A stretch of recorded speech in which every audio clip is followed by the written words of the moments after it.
There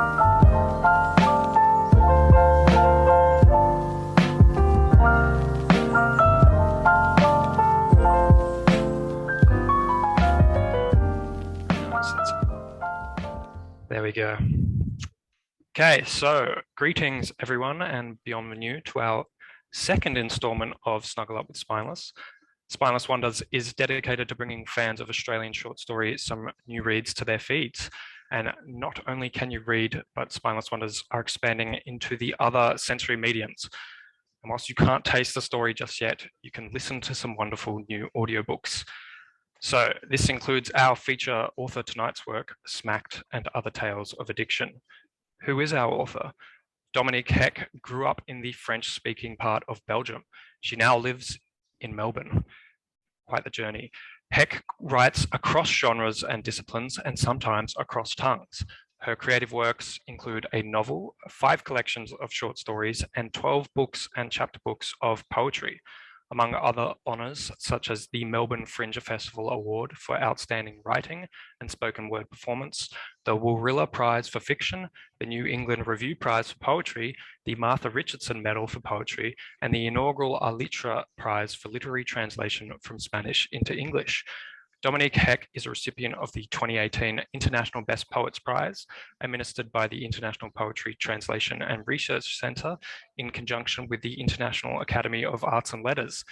A runner-up in the 2021 Carmel Durr Digital Award, Smacked and Other Stories of Addiction is her latest book in English.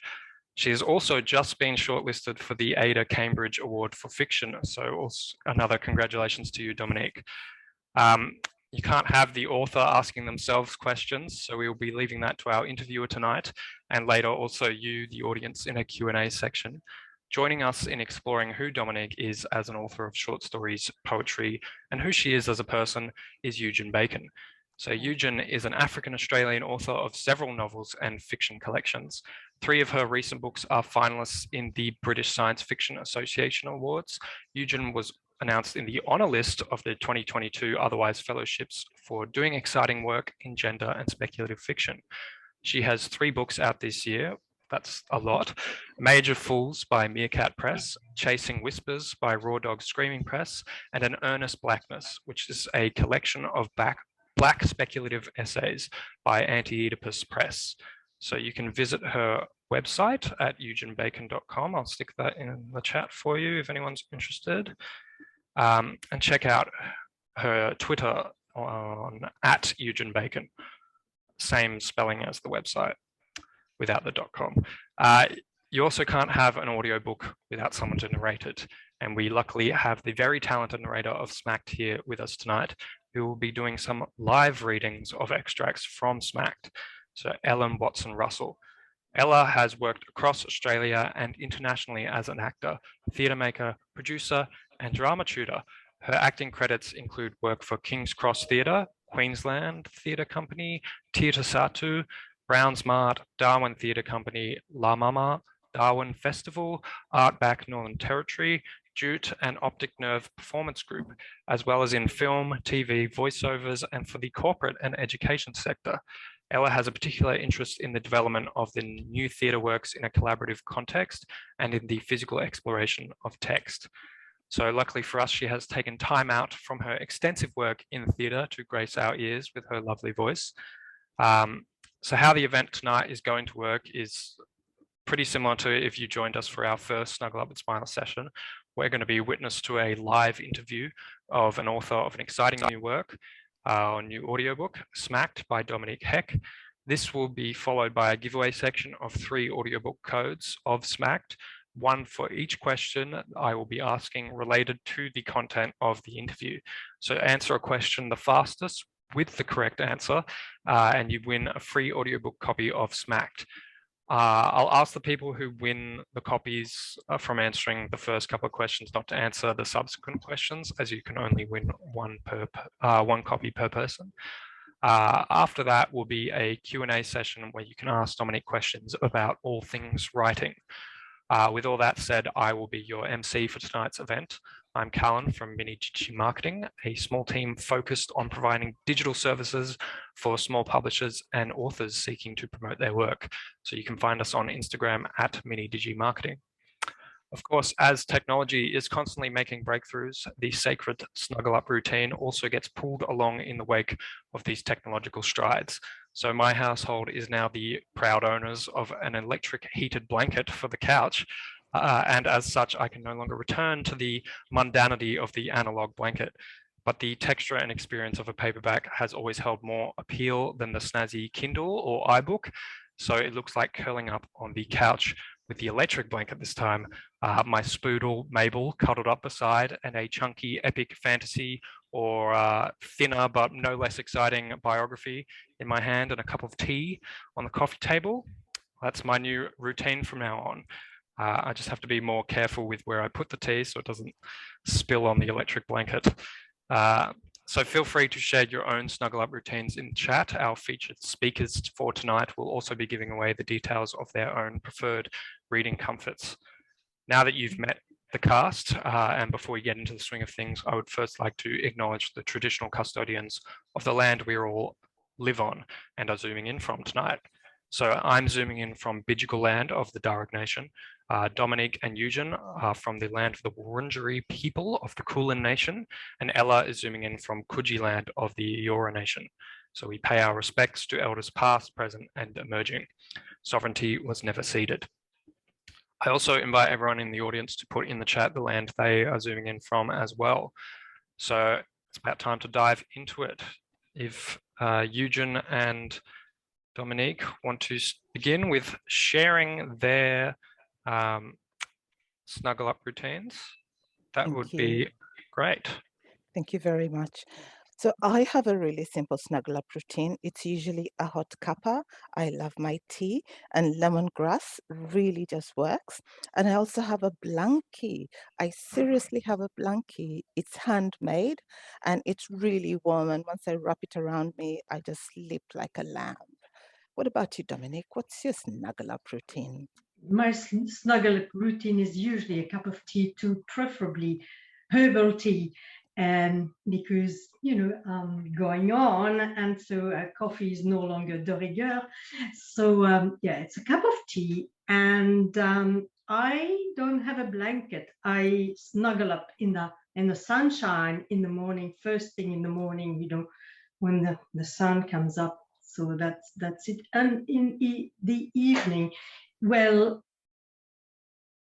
I have a person who warms me up, my smallest or youngest son, and if there is a dog around, yeah, that's but yeah, the cup of tea seems to be a bit of a theme here. I wish my son was quite snuggly, because as they grow older and past the teenage years, you never even get a cuddle, So for those who don't know, Dominic and I actually do have a history together. And it started as Dominic was my lecturer when I was doing writing of arts, a Master of Arts in Writing. And Dominic was the course convener. And she published me in the Swinburne University of Technology magazine, Bukatili Bull. I remember that very clearly. And then when I did my PhD in writing, Dominic became my supervisor. And at the time, it was a relationship. We were learning each other, but we really worked very well together. And after my PhD, we became sort of like colleagues and friends, and we even wrote a book together, a book of speculative poetry called Speculate, and that came out in 2021. So Dominic, today, I'd like to ask you a few really interesting questions about Smacked, because I was probably one of the first people to read it, and I was really impressed by the text. And I wrote a preface to the book, and it's called A Portal to a Dictionary. And in it, I said, in Smacked and Other Stories of Addiction, Dominic Heck immerses the reader in a torrent of unplugged waters, a tiki-taki talk of anti-clockwise tickers in the subtle yet potent stories. The assemblage is a topography of the impossible in new and deep-rooted fictions that are not wrath or melancholy, just incongruities.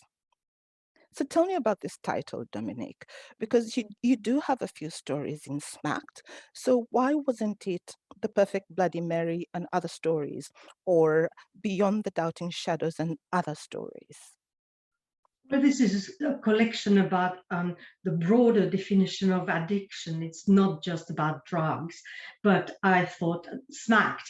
I liked it because it's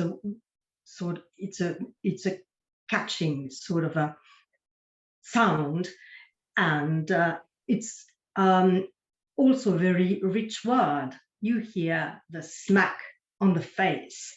You hear the violence and probably the ambivalence of it. And I wanted, and that recurs in some of the stories, but above all, smack refers to heroin, which crops up in quite a few stories. Yeah, I like the sound of smacked and the suddenness of it. So you hear punishment, and you hear also self-punishment, I suppose. That's really fascinating. And Dominic, like me, and you probably more so, you started off as a poet and delved into short stories, whereas I started as a short story writer and slowly dabbled into prose poetry. And sometimes my prose poetry stills itself into my short stories, so it becomes the starting point. But tell me, what is your experience writing between poetry and short stories? Is each approach different? Well, poetry and the short story have one thing in common: it's compression. Where they diverge is that the short story has a linear form, if you like, and also a linear logic that is from, what shall I say, that carries you to the conclusion of the story, even when the story is not told in a linear fashion. So you have a cause and effect, even though the effect is not always spelled out. So it might be metaphorical. So there is that linearity that poetry does not necessarily have. Because poetry can be contra-linear.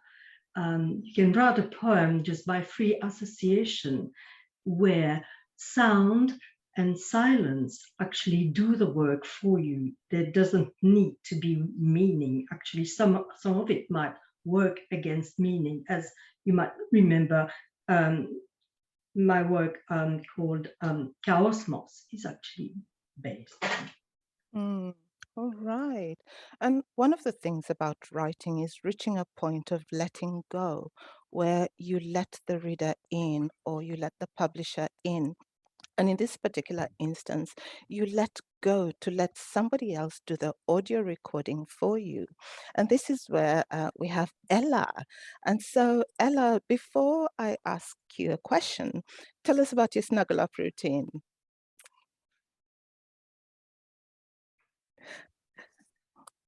Sorry, we're just dealing with a little technical issue on my end. So my Snuggle Up routine is probably largely dictated by the fact that I grew up in Darwin in the tropics. So anywhere that's sort of under 25 degrees means that I need several layers on. So beneath my sparkly jumper tonight, I have my tracky pants. And although I haven't slipped them on yet, the trusty Ugg boot is absolutely a part of my Snuggle Up routine. Oh, fantastic. And so, Ella, you did the audio recording for Smacked, and I'm really curious to understand the process that you went through. How did you approach the task to make it work for you? Because you're reading something that somebody else wrote. How did it work for you? For me, the process of approaching this particular text is pretty similar to how I would approach other audio readings.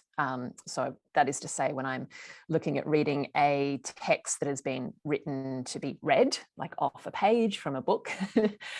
So the first is just to read it, just to get a sense of story, much as any reader would do. And then for me, there is needing to go through and identify any words which either sort of I think I know, but do I really know them? So there's dictionary and thesaurus work just to kind of create a deeper understanding and a deeper connection with words. I find thesaurus really useful just as a way to open up and for me to be able to connect in different ways with language. There's a whole lot of work around pronunciation, making sure that I'm pronouncing words correctly. And so sometimes that's my own personal research, and sometimes that's going back to the writer and checking in with them. And that also particularly applies to things like names of characters. So there's that level of checking. Then there's a whole process of going through and looking at punctuation. And sometimes it's respecting the punctuation as it's written, and sometimes it's creating my own sort of breath marks, because of course what makes total sense to read on a page doesn't always necessarily translate when you start reading it out loud. So it's like, how can I honor the text as best I can, but also be able to get it out of my mouth in a way that communicates it. Yeah, and then starting to think about things like tone and character. I've got a little example of one page that I've marked up. It's not a lot of markings on it. You can kind of see here, there's things highlighted, there's scribbles. So that's the text that I take into the recording studio with me. And that's what I will work from, all my little reminders scribbled on it. So is it an immersive experience for you where you get into character and you become the character as you read them? Do you feel as you read, or is it a technical, a practical process?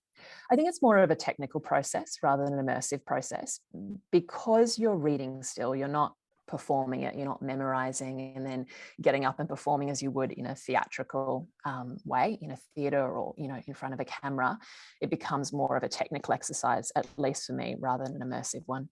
All right. So this is the perfect segue to invite you, Ella, to hear your reading of Dress Rehearsal. Great.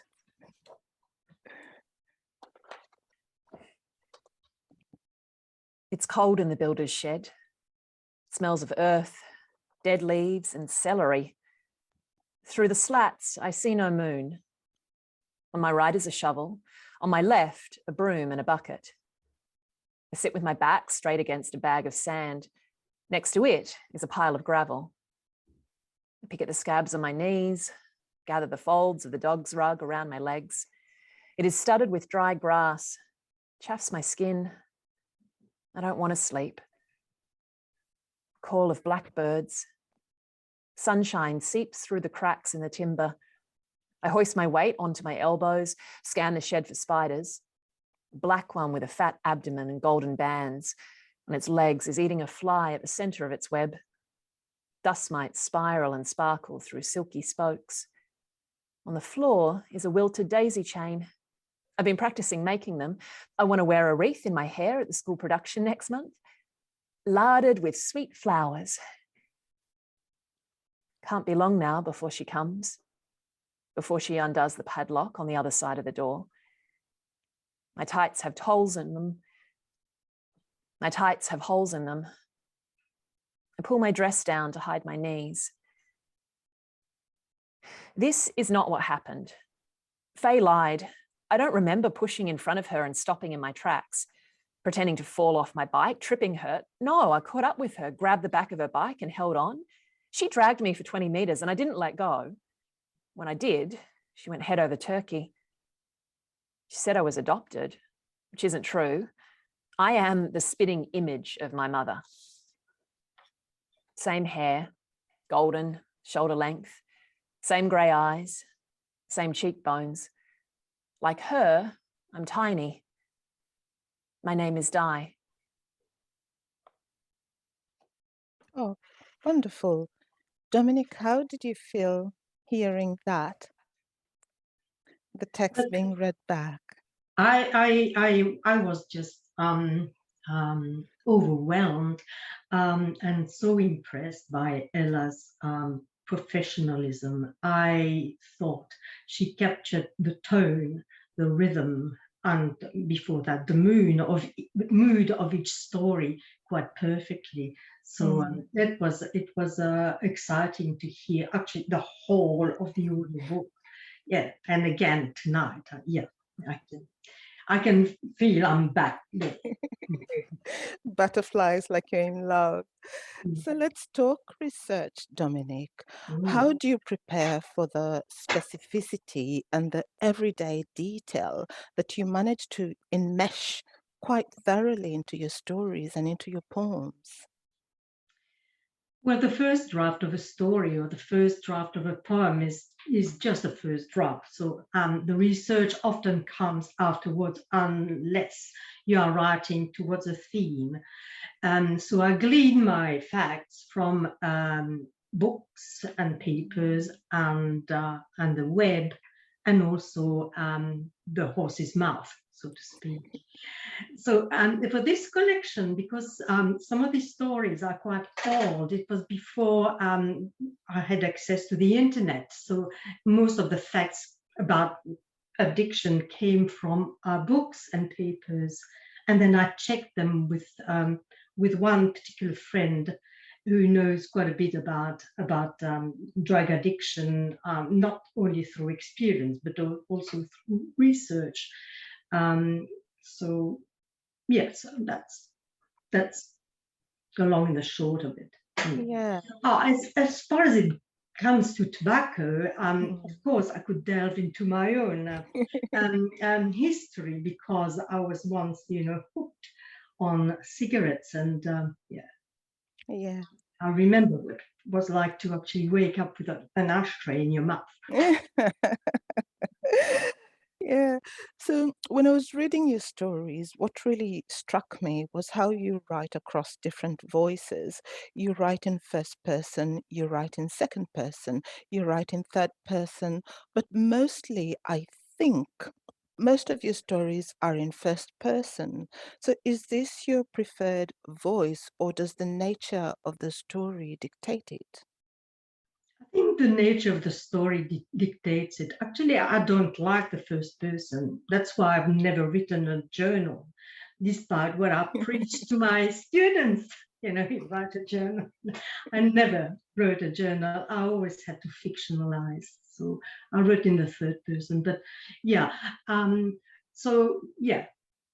the story dictates that person and point of view, and sometimes I do mix them up, as I do, for instance, in Stoneheart, for instance, and maybe also Off Limits. I think they are mixed personas there. Okay.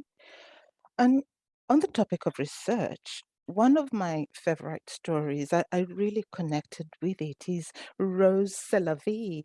And one of my thoughts was, is the protagonist's surname a playful symbolism of the French C'est la Vie? Of course it is. In fact, it is a loose pun, or it's a loose anagram, but a pun on Eros, c'est la vie. Eros is life. But in French, it also conjures up popular phrases like la vie en rose, rose c'est la vie, which crops up in songs by Guy Béard, for instance, and arroser la vie, so drink to life. However, in real life, Rose c'est la vie was the name of Marcel Duchamp's feminine ego. So Marcel Duchamp used to cross-dress as a Rose c'est la vie in Dada and Surrealist circles. And Rose was really popular amongst them. And not only did he cross-dress and impersonate Rose, he also signed some of his works as a Rose c'est la vie. You capture Rose beautifully, so vividly. I remember in one scene, and I'll just read a small excerpt where, let me just read it. So here she is as a younger person, looking straight at you. Because her gaze makes you uncomfortable, you don't notice her strong jaw, nor do you wish to dwell on the flossy, dark ringlets, the vaporous dress hemmed with frills, the multi-stringed pearl necklace. Like you describe her so vividly. Did you mirror her nature or physical characteristics of a real person? Or is it all fictional? It's part real, part fiction. There's a famous portrait of Rose C'est la vie by Man Ray, from 1921. And there are others, of course. So and I like that particular portrait because Rose is looking away from the photographer. And so it gave me permission to actually straighten her gaze. And I gave her Marcel Duchamp's gaze. He had such a piercing gaze. And also he had a very strong jaw. So I gave the character that. And I don't know why I gave her curls, because in the photograph, she doesn't have curls. In another photograph, she's wearing furs. So, you know, I feminized her in some way, in a clip kind of way. So it brings out her personality, her character, and you can visualize her, you can almost be her, you can feel her, because I'm generally a very immersive reader, and so it's really important for me to connect with a character, and I could connect with Rose. And I love the scene where Rose and the first person narrator have a sort of a showdown, and it's what's got into you. What's got into you? Look. Rose's eyes closed, as though trying to keep something in. At what? So, where do you draw such contained tension, so palpable that it pulses from the page? I'm not sure where it comes from, but the Australian novelist Patrick White said somewhere that in order to be a fiction writer, you had to be a bitch. It's really me being a bitch. And I think it comes quite naturally to me. Yeah. All right. Your other story, Zapped, is a mother story. And this particular story is one where her son is wounded and she doesn't know whether he'll pull through. And she'd give anything to see his dreams as he lies in deep sleep in the hospital. And I struggled reading this story a little bit because I'm a mother. And my question is, because you're a mother, is it easier or harder to write this type of story? It's both more difficult and easier. It's actually based on an incident that happened to one of my boys. Obviously, he didn't smack his head on the pavement, but they are actually, the mother and son and dog are back home on New Year's Eve. And yes, she's wondering about, what he's feeling, what he's seeing, what life is in his body. And the dog is the witness of this event. And she looks out the window and watches the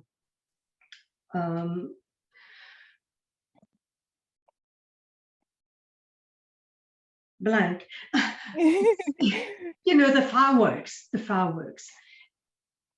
And of course, she starts processing all of that in the writing.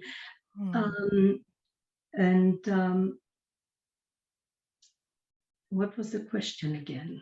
The question was whether, as a mother, is it easier or harder to write a story that relates to a child, and especially when the child is in dire strife? Yes, so I said it's both easier and both more difficult, because it was easier for me because I channeled my anxiety and kind of imaginative grief at what might have happened to my son, had things turned out otherwise. So that's why I wrote this story. I don't know why, just to figure out what it means to be a mom, finally. Yeah, right. English is not my first language, and I speak Swahili. And somebody once asked me, what language do I dream? And what language do I, what do I think about something first? Do I translate it from Swahili to English? And I think I've spoken English for such a long time that I actually dream in English now. And I use Swahili only when I'm cursing subconsciously, "Mbuzi nyang'au ng'ombe," when I'm driving and somebody cuts through. That's when it comes out. So, Dominique, how do you write across tongues? How do you switch from one language? Do you mentally translate from one to the other? Or do you first think in one language and then mentally translate it? Something happened in 1994, which forced me to actually keep the languages separate. And there is a story where I said, keep the languages separate. So from 1994 until 2015, I wrote mainly in English. Then I was invited to Quebec to a writers' festival, and I had to translate 50 poems into French.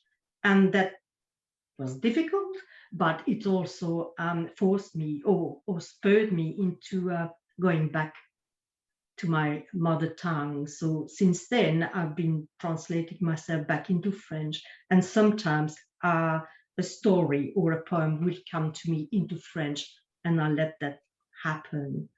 So, and as for the multilingual pieces that I'm writing at the moment, I let that happen too. It's through or via free association. It can be a different person in a different language, and that's the point of what I'm writing about now.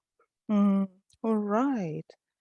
So as we go along, I'd like to invite our participants, if you do have questions, you're welcome to add them to the chat, or we're shortly going to open up for your questions.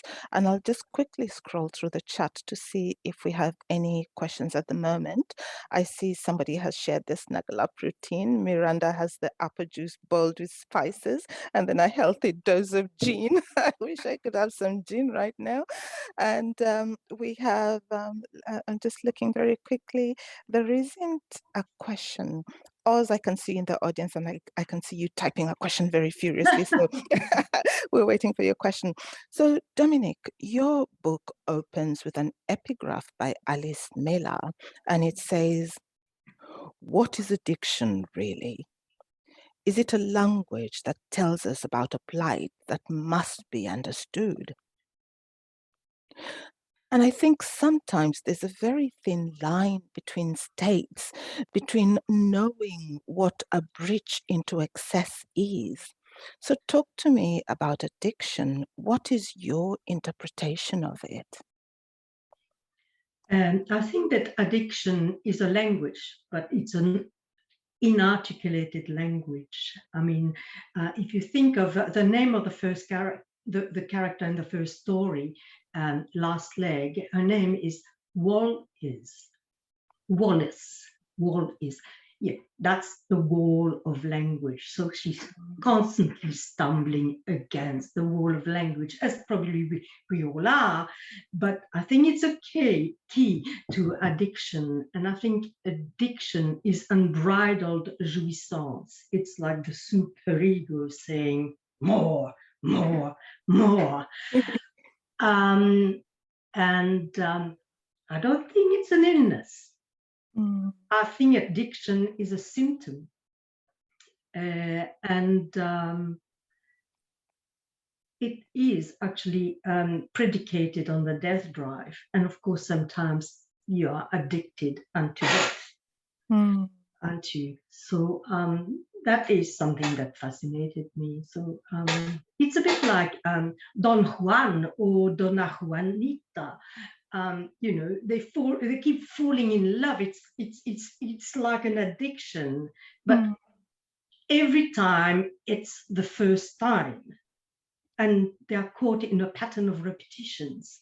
I think the addict does the same thing. The alcoholic drinks every one drink, but it's always the first drink. So yeah. And also every addiction is different, so you can't really generalize. That's right. And I think one thing about addiction is that the addicted doesn't know that they are addicted. And it's almost like a gradual process where your body becomes acclimatized to whatever it is that you're taking.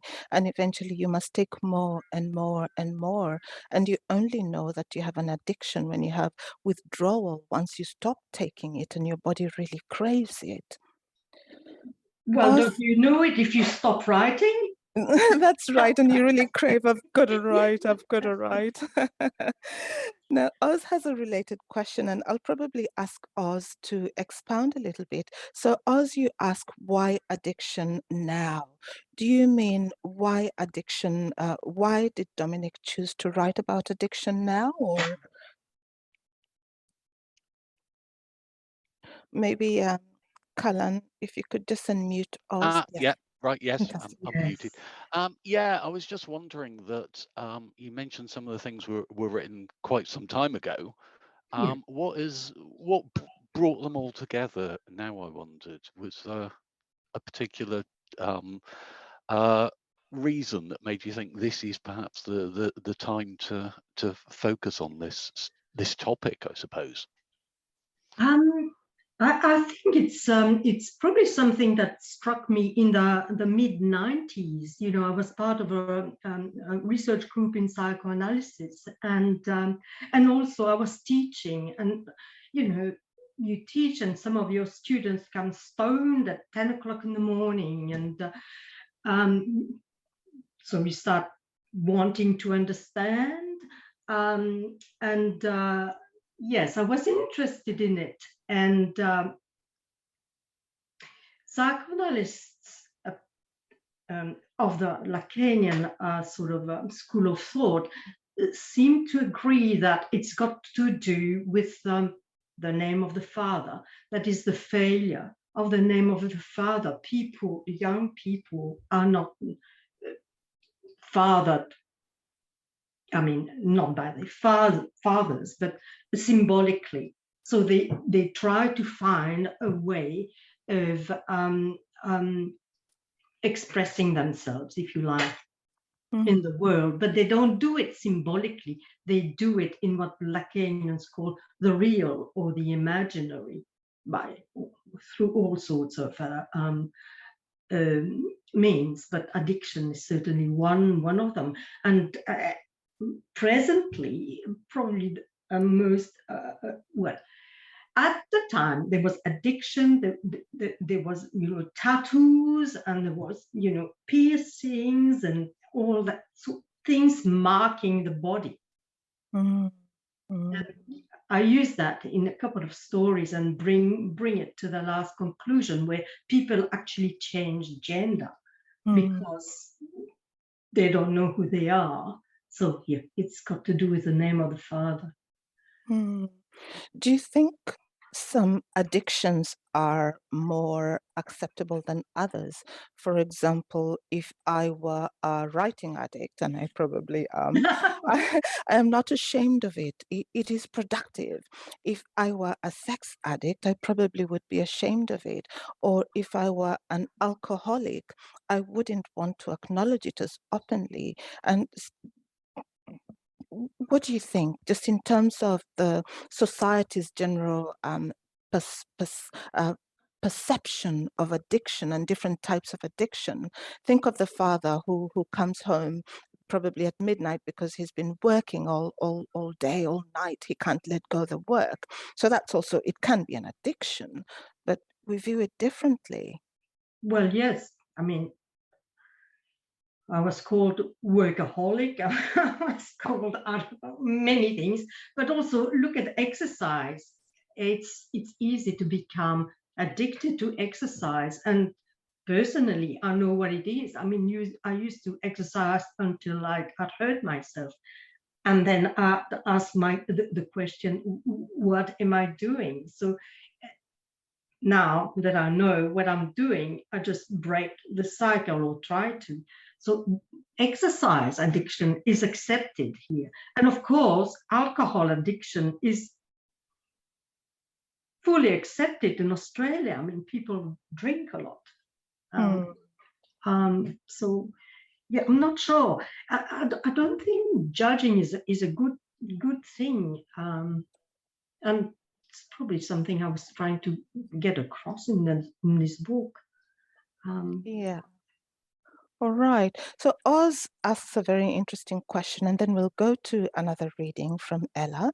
So Oz says, coming to your work from your poetry, first of all, I wonder at what point do you choose to write a poem or a short story?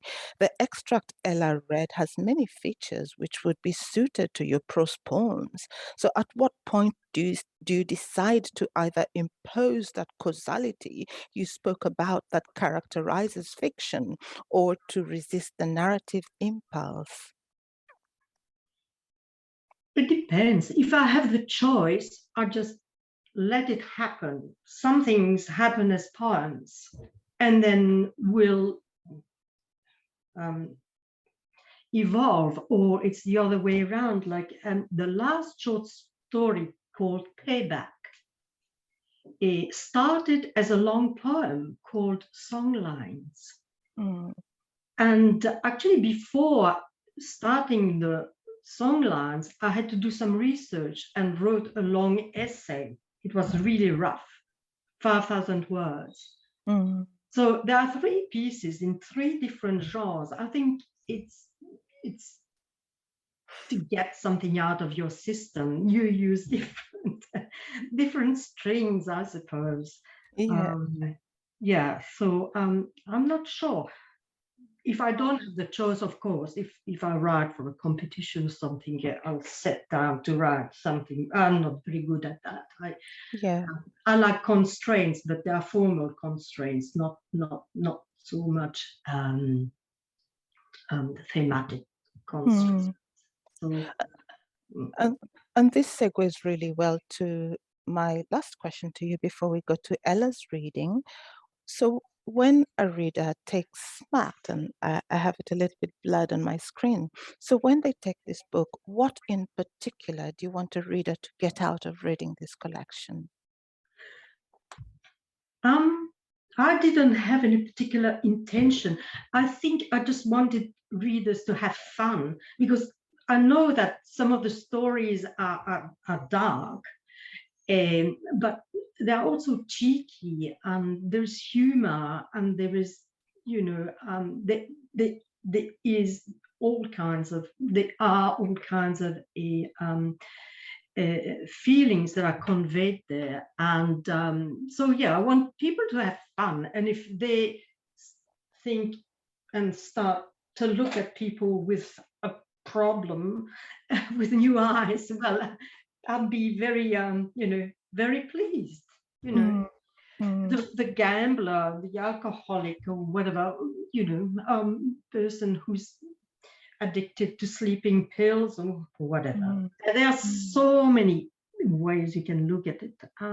That's all. They are human beings. They are not losers or sick people.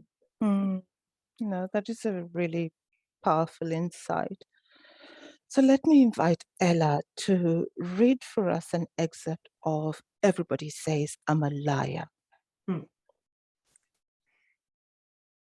The sea, in its broad jacaranda sweep, bursts on the eye with its wide beach sparkling in the dazzling light. It contracts into a channel between high ultramarine walls where it seems to escape with the thick fluidity of storm blue, indigo, cerulean, only to adjust to the hue of the high walls, like slate, a colour as yet unnamed, with the guile of a tone that strikes you with a silent horror. Suddenly, you are listening for a heartbeat. You feel cold. Your eyes can't focus. Your breathing is slow, spiked. Soon, the world will swoon. Soon, your voice will boom in your head. Soon, your body will play dead. Soon, you will be too. An image returns and you squeeze it out of sight. Momentarily, you stop breathing. You know it's her.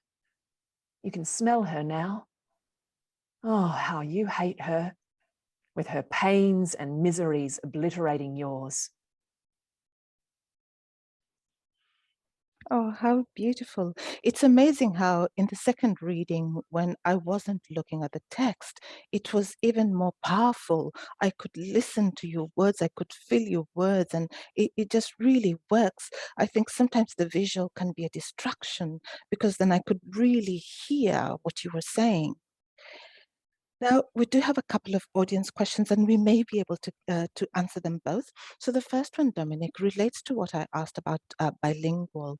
And so bilingual writing, Anne-Marie Smith asks, do you find that it starts as a prop with a key word in one language that is more the theme or more of an opening word?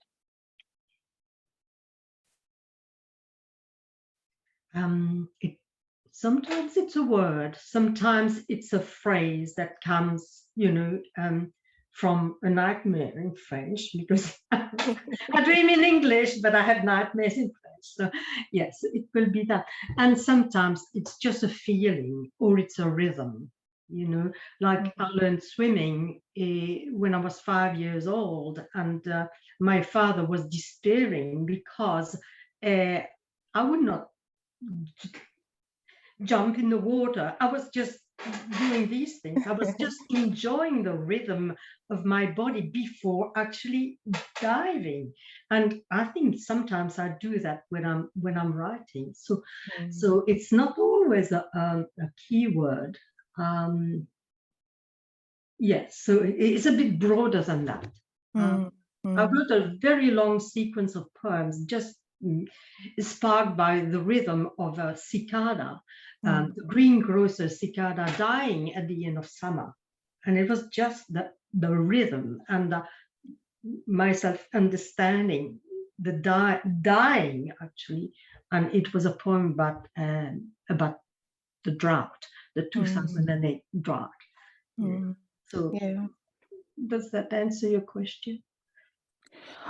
I can really understand about rhythm because coming from my African Australian, my hybridity, in the African language, musicality is very important. And I think when I write, the musicality of the text, the rhyme of the text is really important. And maybe that also determines how the language flows and what comes in, what goes out. It just feels right. It crops up a lot in your stories and in your novels too, when you start using African language. I don't understand it, but there is life on the page. What I mean, it's music. Yeah. And we have one more question from Hazel Smith. She says, I know you're very interested in literary and cultural theory. How does this impact on your writing? Ooh, that's a long question. I think if you read my stories or any of my poems, you will find some Lacanian references. So that is probably the most important signature in my work. But sometimes I dress, the theorists, so take the Mickey out of it, as you do. Yes. I think I'm shedding myself of theory. You're letting the lecturer go and Yes, becoming yes. Dominic. Yes. You've actually become very productive since you stopped teaching. I think that can also be quite restrictive. And now you have your wings within the real Dominic. Well, I call myself a free woman, which is not really true, but All right. I think this is the perfect time to hand over to Cullen. And thank you very much, Dominic. It was beautiful talking to you. And so, Cullen, over to you, my dear. Yes, thank you for the conversation as well. That was really interesting. So we're going to start throwing the questions back at Dominique now. So if you'd like to ask any questions about her work, I think I wanted to start off on one. Just, I feel Oz asked a really good question about like why addiction now. You mentioned that addiction is something you've been thinking about since the 90s when you were working on it in psychoanalysis. That's hard to say, psychoanalysis. So, but like what drove that to culminate now in 2022 to come together in a collection? Is it just like you've written everything you've had to say about it, or? no, I keep writing about it. I just thought, you know, that all the stories 20 years old, it was, you know, read time to publish it. And there are a couple of stories that were meant to be in the collection, but because of the word count, I did not include. Like there is one called Crimes of Letters, which is about writing as an addiction, but from an academic point of view, you know, getting grants and so forth, and also marking papers, you know. So you have the academic chasing grants, and you have the lawyer actually marking papers for money. So that was that. And there is another story I wrote about gambling, but I did not include it because it was about somebody I knew about, and I didn't want it to be out in the world. Though she's dead now, but yes, it might have, you know, hurt the feelings of her family. So there are all. It's still very part of the what's going on in the culture, symbolically or not. Yeah. I realize there's quite an order to putting together a story collection. I used to think you just get the stories that you love and put them together, or as you write them, you put them in that order.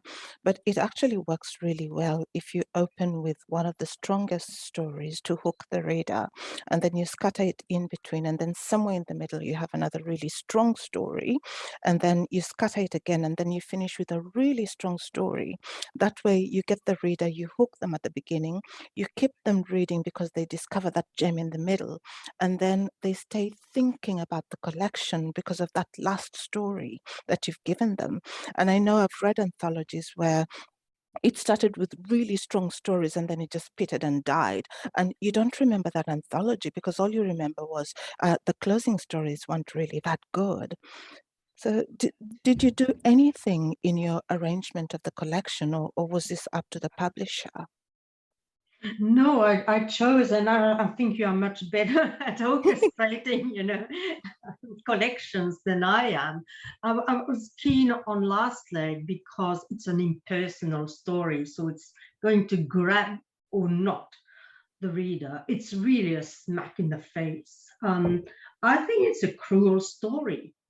There's not much empathy with Wallace. Whereas there is empathy in, you know, in the Kleptorama, for instance, or I hope there is empathy in Stoneheart, and other stories which have an autobiographical kind of underpinning, like Dress Rehearsal and others. So I don't know, and I'm not sure what people will make of Payback, because it's about the addiction we have, well, I have, as a white woman, just stealing words or trying to, I collect words. I can't help myself. And in that story, I'm stealing from indigenous people's law. And it is something that has worried me terribly, actually. And I've discussed it with indigenous people, but so I don't have an answer. And finally, stories out, or stories are out, and people can criticize me or take me to task for it. But I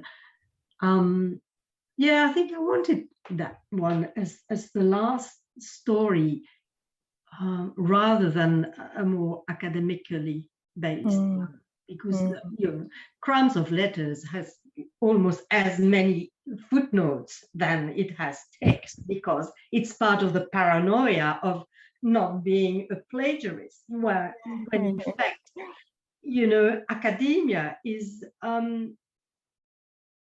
a kind of plagiarism, what's acknowledged or allowed within limits. So I don't know. So it's out there, and we'll see what happens. I think with academia, I didn't really go into any of your teaching history in your introduction. So would you like to just give people a sort of summary of your career as a teacher? Where did you start out teaching? What did you start teaching? Well, I studied Germanic philology in Belgium. So that's 3 languages, and the languages. And I got a bit bored with the English canon, and read African literature, Canadian literature, whatever, New Zealand and Australian literature, and then of course fell in love with Patrick White and started reading so forth. So I started teaching languages in Belgium, and I thought that was not for me. Teaching in a high school, I was bored stiff, and also I wanted, to be honest, get out of the house of my father. So I applied for a scholarship and come over to Australia, and got actually 3, and chose the one in Melbourne to write on exile in Australian literature. So I've then got, lots of little piecemeal jobs, as you do, and then taught at Deakin, and then Melbourne University, and finished at Swinburne. So when I met Dominic, so I taught literature and creative writing, and then finally creative writing took over. Yeah, and when I met you at Swinburne, you were the associate professor, and one of the things why we really gelled in our connection is usually as a creative writing PhD candidate, you might be paired with an English language major or somebody who's really skilled on critical and cultural theories, but they're not really a creative writer, or maybe it's ages since they actually wrote. It's mostly very scholarly. And the difference with Dominic was that she was still writing, and your creative writing aspect of you really worked with my own. We had a really good bond as student and supervisor, because when I wrote something creative, you really got it, and you didn't try to infuse the critical and the cultural and the, all that, the theoretic aspect too much. You allowed me to be. Well, thanks for saying that. You actually, it's a wonderful compliment. Yes. Yeah. I've noticed that the discussion is very poetic is a good way to describe it, in how you talk about language, how you talk about your writing, and it comes through in your short stories. I think Oz pointed out a lot of the things you write in short story could be just as easily transferred to prose poetry and all that. Have you thought about writing anything longer form novels? Because it's definitely comes through that you embody and the way you think about language is like poetic, and maybe that's a bilingual or trilingual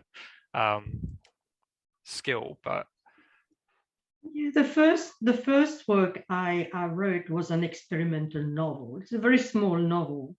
And because of the constraints of my life, with 4 kids and, a full-time job and writing at night and getting up at 3 o'clock in the morning and blah, blah, it was quite demanding. So yes, I was constrained by all that. But the work in progress is a longer work.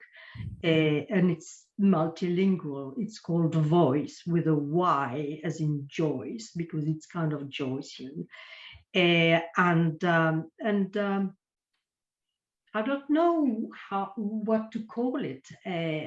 I'll have to find a way of calling it, because I'll have to market it to someone. Maybe it's a verse novel or something. It's more like it's a novel in fragments here, and it's prose poetry more than anything else. And there is one section which is a bit more rigid, and oddly enough, it's in Belgium, so it crosses countries and crosses languages, follows the idea of the fugue, which is both as a musical form, but also as a psychological element.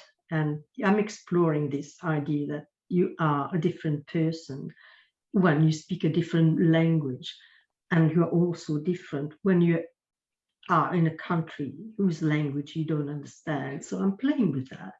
We'll see where it goes. But at the moment, I'll confess, it's a big mess. So I just have to look at it. Ngugi wa Thiong'o wrote a really interesting verse novel called The Perfect Nine, the epic of Gekuyu and Mobi. And when you read it, it doesn't flow continuously. It's almost like reading prose poetry from start to finish, and it works really well. And I think one thing that people don't realize is that the short story is a form in itself, in the same way as poetry and prose poetry is a form in itself. It's not on the way to anything. And so people usually ask, when you write a short story, are you writing a novel now? But that's a whole different form as well. Like when you write the short story, you're not practicing to write a novel. You can be a short story writer, and that's your niche. Well, what bores me about the traditional novel is all the padding, So I could not write a traditional novel because I'd be bored. Unless something happened. But and so I like the short story because everything is understated, and it can just work by metaphor and suggestion. And I don't know, once you start practicing in one genre or cross-pollinating genres, you become a bit more, I don't know, not really assured, because one always doubts oneself, but more risk-taking, I suppose. That's what I think that's what I'll write for. So I think we've probably gone a bit longer than we meant to. Yeah. So I think we'll probably wrap up the Q&A section there. So thank you to everyone who asked questions, especially in the earlier on in the discussion part. Also, congratulations again to the winners. I just need one final email address for one of the winners, so I'll have to ask you to stay back. Other than that, yeah, it's about time to wrap up for tonight. So I hope you all enjoyed the conversation. And you've learned some things about writing, and also found a new author to follow if you weren't already, and a new book to read or listen to. So I'd like to thank the Spineless Wonders team for making these kinds of events possible. Bronwyn Mahan, who unfortunately couldn't make it tonight. She's an absolute gem of the Australian publishing industry, and she's a joy to work with. Thank you also to Rebecca Graham for spearheading the event tonight and getting everything organised. And Rebecca Jeans was also hard at work with the social media, keeping people informed of these kinds of wonderful opportunities to get together and talk about literature. And of course, thanks to you guys, Dominique, Eugene, and Ella, for your valuable time tonight and the insights you shared into your process. It's getting to be quite cool now, at least around Sydney. So it's definitely a good time to start diving into your Snuggle Up routines. I think Miranda's on point with getting ready with the mulled gin. The gin. Yeah, I want to try that. So yeah, thanks everyone for joining us tonight. I hope to see you at the next Snuggle Up event, Snuggle Up with Spineless event on Thursday, the 26th of May. So stay warm and enjoy the rest of your night. I also wanted to share with you where you can purchase a copy of Dominique's work. So there's the, I think the ebook edition. If you are more into reading from a page, you can get the audiobook copy from Authors Direct. So let me quickly, I tried to type that by hand, but that's much quicker if I look it up for you. So Authors Direct is sort of the preferred audiobook platform that Spineless Wonders likes to work with, because all the proceeds go directly to the author. So yeah, you can check it out on, I think the Instagram of Spineless Wonders will be showing you where to get that. It should be available on the Google Audiobooks platform and Audible soon. Yeah, thanks everyone. Just Brianna, I need to get your email address if you would like your copy. Other than that, thank you everybody else. And some great questions, some really good insight. I can tell you guys all write as well. It's intimidating. I need to work on more on my writing more. Yeah, so just Brianna, I think if you could send me your email address. Everyone else, feel free to spend the rest of your night doing something else. But thank you so much for having been here, and thank you, Dominic, and congratulations. Congratulations. Thank you, Eugene. So much. Thanks, Callan. That's Rebecca, all right. It's Ella. my. Thanks, Oz. Yeah. Hazel, Beth, and Joanne. I didn't know you were there, and all the others. I may have forgotten. And all the interns who actually put in some work on the course. Yeah. A lot of work goes into these. All right. Well, good night, everybody. Good night. Thank See you for Thursday the 26th for the travel Snuggle Up with Spineless.